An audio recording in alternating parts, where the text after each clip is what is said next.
Hey guys, it's Doodly Squatch. Got another doodle. This one starts as a work doodle, and then I get to jazz it up. So here we go. So while at work, I saw a fellow with a T-shirt that had a teddy bear in like a hoodie, and looking thuggish, and I thought it was kind of fun. So I did a quick little scribble and saved it for later. I added the tentacles because I am me, and that's just how it goes. But this was a fun one, trying to figure out the puffy jacket and the overall just look of the doodle.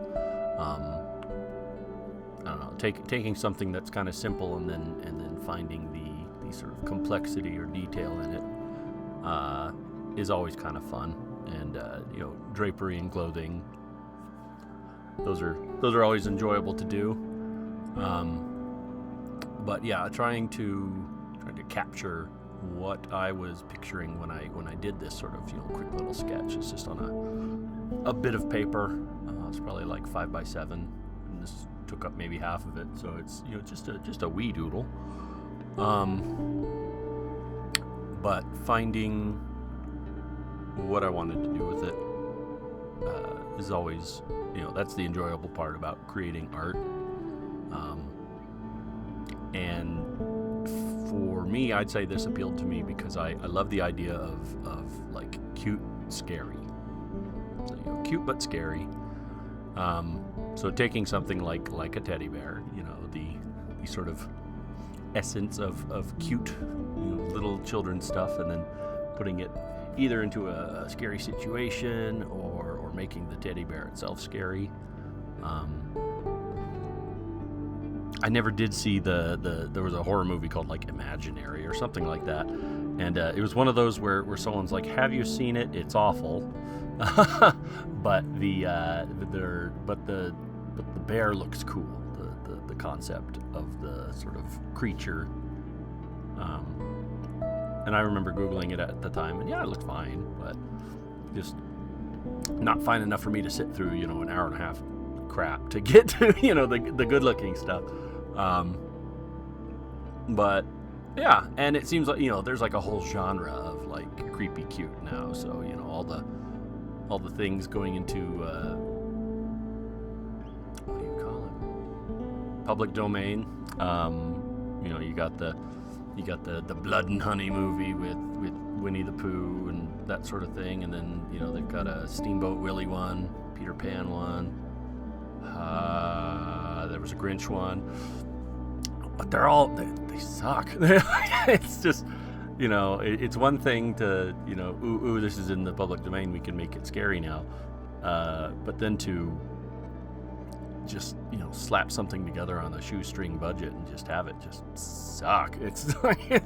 They're not good. They're not even like bad good. They're just bad.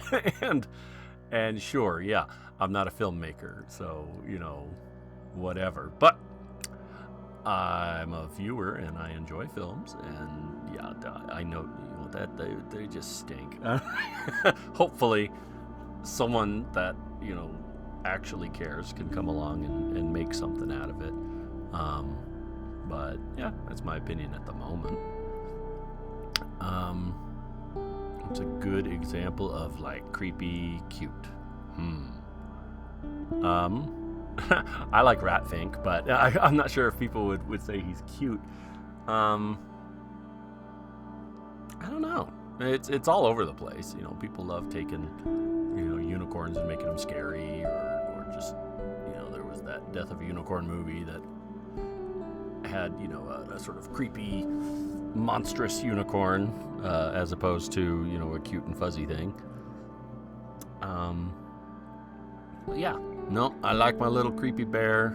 It's really hard figuring out how to kind of push the shadows to make his face kind of hidden within the hood. I'm still struggling with the new tools on this Clip Studio, and the problem is I struggle with them, but but then I don't really take the time to fiddle with them. I'm always worried about messing with the settings on things because I'm worried I won't be able to get it back to where it was, where I was comfortable with it. But that is a problem for another day, I suppose. But when it comes to my art, I usually like to have a simple concept and make it complex, like a bear in a hoodie, and make it really detailed, or just have a fun spooky vibe to it, but also an interesting color scheme. But yeah, I don't know, it's around this time of year that my creative side kind of struggles, and it's always hard to sort of dig my way out of that. Just your own life troubles kind of can seep into your hobbies that you like, and make them difficult. As far as I enjoy making these videos, but it's I don't want to get to where it feels like a chore, and that's kind of a hard balance to keep. I enjoy making them, and it's a good way for my son to get experience when it comes to like editing. But yeah, so this is it's still an experiment, still something fun, trying to get ideas out there. But it's okay to struggle, and it's okay to talk about struggling.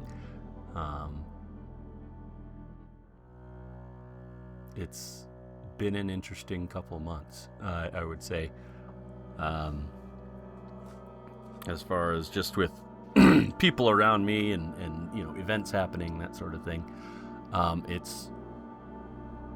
I find myself being more withdrawn, more wanting to just kind of stick with what's comfy, stay in the background, that sort of thing. Having our basement kind of restored has helped for sure. Having complete walls that aren't bare, naked, having no wall from the floor 3 feet up was hard. Having no carpet, now we have nice carpet, we got walls up, we're able to reassemble the bathroom, so now I have my own. My throne is restored. my bathroom, it is mine. So all joking aside, that stuff really weighed on me, messed me up. It was just, knowing your home is broken, literally, makes it kind of hard to enjoy the small things. Where my quiet space is incomplete, is broken. So it has been nice having it back and sort of reacquainting myself with that. It's funny, whenever I finish, I'll finish a series of books and like a show and like a video game all at the same time, and it'll just depress me so much. And that was recent with Expedition 33, and finishing a TV series, or I can't even remember what I was watching, but all that sort of stuff, finishing up a comic series, and it's like all my fun things went away at once, and I'm like, I need to find a new fun thing, and it's been a trick. Fortunately, I stumbled across an interesting game that I've been playing. It's called Tainted Grail: The Fall of Avalon, and it's supposed to be like a Skyrim, like, I guess is what you would call it. It follows that interesting formula of having a big open world. Pardon me, goodness. Big open world, lots of side quests, lots of dialogue, NPCs out the wazoo, big old skill trees, all that. But this one, it feels right. It feels good. It's funny because, I enjoyed Skyrim. I didn't really enjoy the Oblivion remake, and I think you had to have grown up with it or something. I never played it originally. Skyrim was kind of my first Elder Scrolls game, aside from barely touching like Daggerfall, a million years ago. But I don't know, the Oblivion game, it just felt kind of stilted and weird, and it wasn't, I don't know. But this one's fun because it's, a completely new world. It's, think King Arthur, Knights of the Round Table, but like with like a weird, almost like alien twist. There's these like original inhabitants of this Avalon place that have 4 arms and are just kind of all powerful, but they're like gone. But there's remnants, so think like Dwemer, but it's more like the like alien ships in Alien, like that kind of look. It's really kind of interesting. But I've been enjoying it. It's good, just kind of brain rot for me, just to sit down, do side quests, wander around, find caves to go in, and just listen to dumb crap on my phone while I do it. And that has been really good for me, just having that kind of outlet. But nevertheless, I'm still finding things to enjoy, doing things with my kids, all that stuff. So I'm not falling apart. I'm not dying, but it's it's just a challenge, I would say, throughout the weeks. Sort of, finding things to do to keep me, motivated and, happy, that sort of stuff. But hey, there's the bear. I hope you guys enjoyed it. Thanks for letting me ramble for a while.